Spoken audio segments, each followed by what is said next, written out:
আসসালামু আলাইকুম।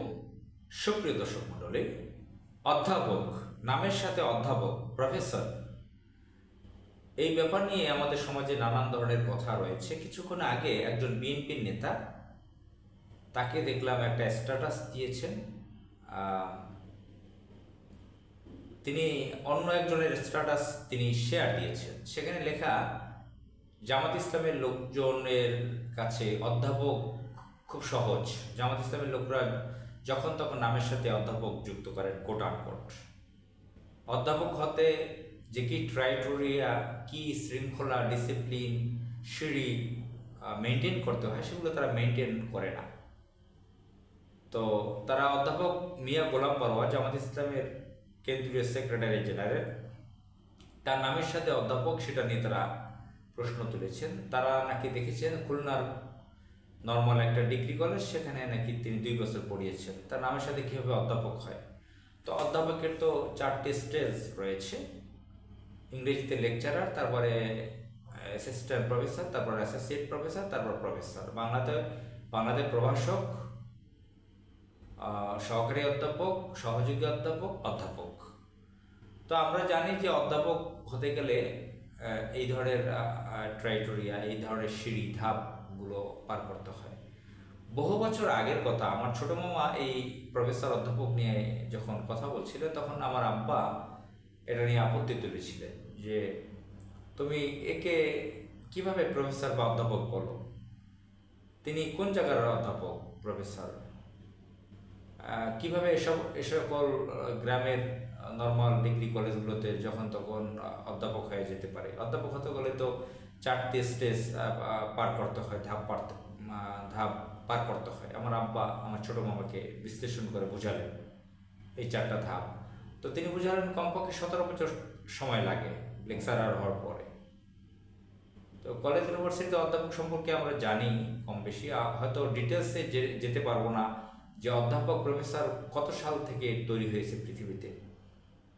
এটা নিয়ে হিস্টোরিক্যাল লেখাপড়া আছে, আলাদা স্টাডি রয়েছে অবশ্যই। সে বিষয়ে আমি অত স্টাডি করিনি, অত বলতে পারবো না। এখন এই বয়সেও আমি একটা পাবলিক বিশ্ববিদ্যালয়ে লেখাপড়া করছি, তো সেখানেও আমরা অধ্যাপক দেখি, বিভিন্ন ধরনের টিচারদের দেখি বিভিন্ন ধাপের। আমরা কিছুদিন আগে জাতীয় পত্রিকাতে, বাংলাদেশের একটা প্রিন্ট মিডিয়াতে নিউজ দেখেছিলাম যে বাংলাদেশের পাবলিক বিশ্ববিদ্যালয়গুলোতে অধিকাংশই অধ্যাপক, সেখানে লেকচারার খুঁজে পাওয়া যায় না। তো এখানে ওই রিপোর্টে বুঝিয়েছে যে বাংলাদেশের যারা কর্তৃপক্ষ অধ্যাপক বানাবার, তারা সহজেই অধ্যাপক বানিয়ে দিচ্ছেন। শেখ হাসিনার আমলে এভাবে অধ্যাপক বানিয়ে দেওয়া হতো সহজেই, যাকে তাকে আওয়ামী লীগ করলে অধ্যাপক বানিয়ে দেওয়া হতো, প্রফেসর বানিয়ে দেওয়া হতো। মেডিকেল কলেজের ডাক্তাররা, সেখানেও এই প্রচলন আছে, assistant professor, associate professor, professor. তো এখানে সেগুলো আছে, তো এখানে যারা আওয়ামী লীগ করত, স্বাধীনতা চিকিৎসক ফোরাম, সাচিব, তাদেরকে তারা অধ্যাপক নিয়ে বানিয়ে দিতেন। আমরা পরে মিডিয়াতে দেখেছি সেখানে অ্যাসিস্ট্যান্ট প্রফেসর খুঁজে পাওয়া যায় না, প্রফেসরে পরিপূর্ণ মেডিকেল কলেজগুলোতে। অভিজ্ঞতা নাই, রিসার্চ নাই, কিন্তু অধ্যাপক। আর কলেজ ইউনিভার্সিটিতে, সরকারি কলেজ বা পাবলিক বিশ্ববিদ্যালয়, স্বায়ত্তশাসিত বিশ্ববিদ্যালয়গুলোতে এগুলো নিয়ে মারাত্মক সমালোচনা রয়েছে।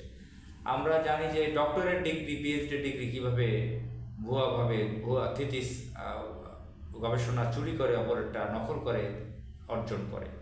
শেখ হাসিনার ডক্টরেট ডিগ্রি সম্পর্কে আমরা জানি। পৃথিবীর বহু মানুষের ভুয়া ডক্টরেট ডিগ্রি, বাংলাদেশের কোনো মানুষের ডিগ্রি বিদেশি বিশ্ববিদ্যালয় থেকে কিনে ব্যবহার করছেন। আর বিভিন্ন মানুষের ডিগ্রির প্রতি লোভ, স্বপ্ন আমরা দেখেছি। আনিসুল হক ঢাকার অবৈধ মেয়র ছিলেন, তার স্ত্রী রুবানা, তার একটা স্বপ্ন নাকি ছিল নামের সাথে ডক্টরেট ব্যবহার করবেন, ডক্টর নাম। তিনি সেই স্বপ্ন পূরণ করেছেন। সম্ভবত ইন্ডিয়ার একটা ইউনিভার্সিটি থেকে তিনি ডক্টরেট নিয়েছেন। তো এরকম আমরা বয়স্ক অনেক লোককে দেখি, যে কর্নেল অলি আহমদ বিক্রম, সাবেক যোগাযোগ মন্ত্রী, সাবেক বিএনপি নেতা, তাকে কোনো এক উপস্থাপক তার নামের সাথে, উপস্থাপিকা ডক্টর বলেনি নামের সাথে, তার সাথে উত্তেজিত আচরণ করেছেন, উত্তেজিত হয়ে পড়েছিলেন তিনি। অনেক ব্যক্তিকে দেখি নামের সাথে ডক্টরেট লাগান, অধ্যাপক লাগান, আসল নাম তাদের খুঁজে পাওয়া যায় না। হুজুর যারা আছেন মাওলানা ওয়াজের ময়দানে, তারা আবার হজরত, মাওলানা, ওস্তাজুল আসাদিজা, মুফতি, এটা সেটা লাগিয়ে তাদের আসল নাম খুঁজে পায় না। আবার এই হুজুরদের মধ্যে অনেক অধ্যাপক আবার ডক্টরেট লাগান। আবার হুজুর ছাড়া যারা আছেন, যারা জেনারেল শিক্ষিত, প্যান্ট শার্ট পরা টাইওয়ালা, কারো দাঁড়িয়ে আছে কারো দাঁড়িয়ে নেই, তারাও দেখি নাম ডক্টরেট, অধ্যাপক লাগানো। তো বাংলাদেশের রাজনীতিবিদদের মতো অধ্যাপক লাগানো আছে অনেকের। তো বিএনপি আওয়ামী লীগ এই যে জামাত নিয়ে প্রশ্ন করেছে, বিএনপি আওয়ামী লীগের অনেক নেতাদের নামের সাথে অধ্যাপক আছে। আসলে খুঁজলে আমার বিশ্বাস যে অনেকে তারা বাস্তবে অধ্যাপক ছিলেন না। আবার 60-এর দশকে অনেকে কলেজ ইউনিভার্সিটিতে শিক্ষকতা করলেই তাদেরকে অধ্যাপক বলা হতো। আবার মাদ্রাসাগুলোতে দেখি ফাজিল কামিল মাদ্রাসাগুলোতে অধ্যাপক পদ আছে, সরকারি পদ। কিভাবে এগুলো ব্যবহার হয় এগুলো ডিটেলস আমি জানি না। জাতীয় অধ্যাপক পদও আছে। কবির চৌধুরী বাংলাদেশের জাতীয় অধ্যাপক ছিলেন। আনিসুজ্জামান বাংলাদেশের জাতীয় অধ্যাপক ছিলেন। তো এই ধরনের জাতীয় অধ্যাপকেরও পদ রয়েছে। যাই হোক, এ বিষয়ে কথা বলতে গেলে আরও 1-1.5 ঘন্টা বলা যাবে, আমার কথা বলতে কষ্ট হচ্ছে। তো জামাত ইসলামের লোকজনের মধ্যে যদি এই সমস্যা থাকে যে তারা অধ্যাপক, বর্তমান 60-এর দশকে যখন অধ্যাপক গোলাম আজমের ব্যাপারে আলাদা, তখন অধ্যাপক বলা হতো কলেজে ইউনিভার্সিটিতে ক্লাস করালে, সেই কথা আলাদা। এখনকার সময়ে যেহেতু সব একটা নিয়ম আছে, অধ্যাপক গোলাম পরোয়ার সাহেব তো বেশি বয়সের লোক না।